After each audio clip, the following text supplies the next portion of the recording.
नमस्कार दोस्तों, तेजस एकेडमी में आपका स्वागत है। डिक्टेशन शुरू होगा 5 सेकंड बाद।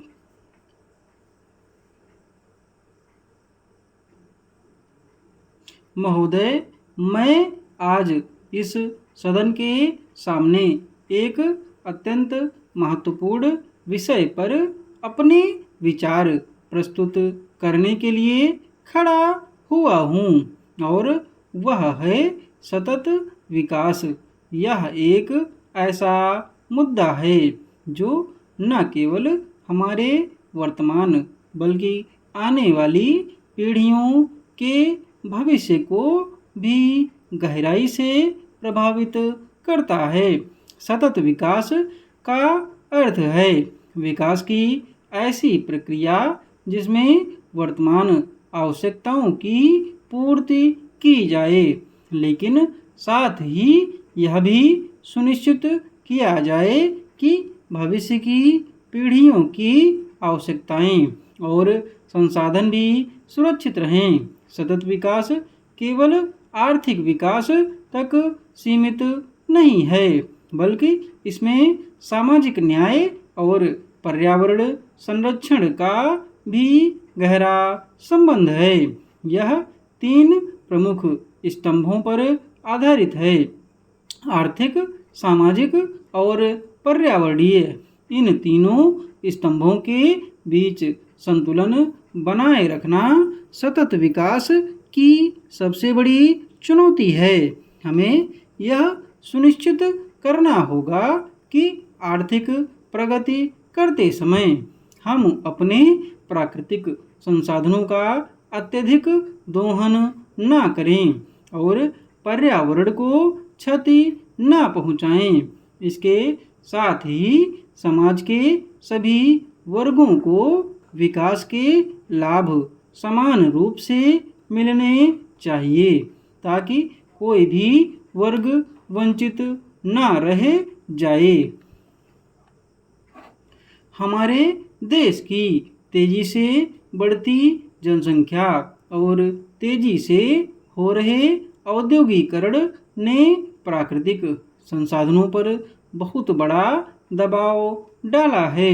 जलवायु परिवर्तन, जल संकट, वनों की कटाई और प्रदूषण जैसी समस्याएं हमारे सतत विकास के लक्ष्य के सामने सबसे बड़ी चुनौतियां पेश कर रही हैं। इन समस्याओं के समाधान के बिना सतत विकास का लक्ष्य प्राप्त करना संभव नहीं है। हमें प्राकृतिक संसाधनों का संरक्षण और पुनरुत्थान करना होगा। जल संचयन, वनीकरण, स्वच्छ ऊर्जा के उपयोग को बढ़ावा देना और प्रदूषण नियंत्रण के उपाय अपनाना बेहद आवश्यक है। नवीकरणीय ऊर्जा के उपयोग को बढ़ावा देना समय की मांग है। हम आज जिस तरह से कोयला, तेल और गैस पर निर्भर हैं, वह न केवल पर्यावरण के लिए हानिकारक है, बल्कि यह संसाधन सीमित हैं और एक दिन समाप्त हो जाएंगे। इसलिए सौर, पवन और जल विद्युत जैसी स्वच्छ और नवीकरणीय ऊर्जा के स्रोतों का अधिकतम उपयोग करने की आवश्यकता है। हमारी सरकार ने इस दिशा में महत्वपूर्ण कदम उठाए हैं, लेकिन इसे और भी व्यापक रूप में लागू करने की जरूरत है। सतत विकास का एक अन्य महत्वपूर्ण पहलू सामाजिक समावेश है। यह सुनिश्चित करना आवश्यक है कि समाज के प्रत्येक वर्ग को विकास की प्रक्रिया में शामिल किया जाए।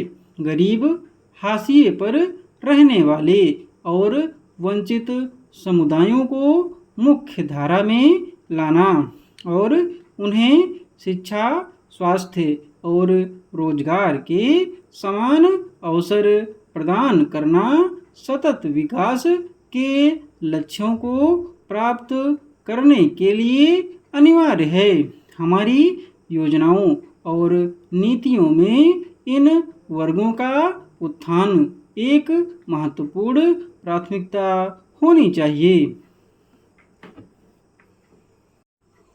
PDF इसकी टेलीग्राम पर मिलेगी। टेलीग्राम चैनल का लिंक डिस्क्रिप्शन बॉक्स में।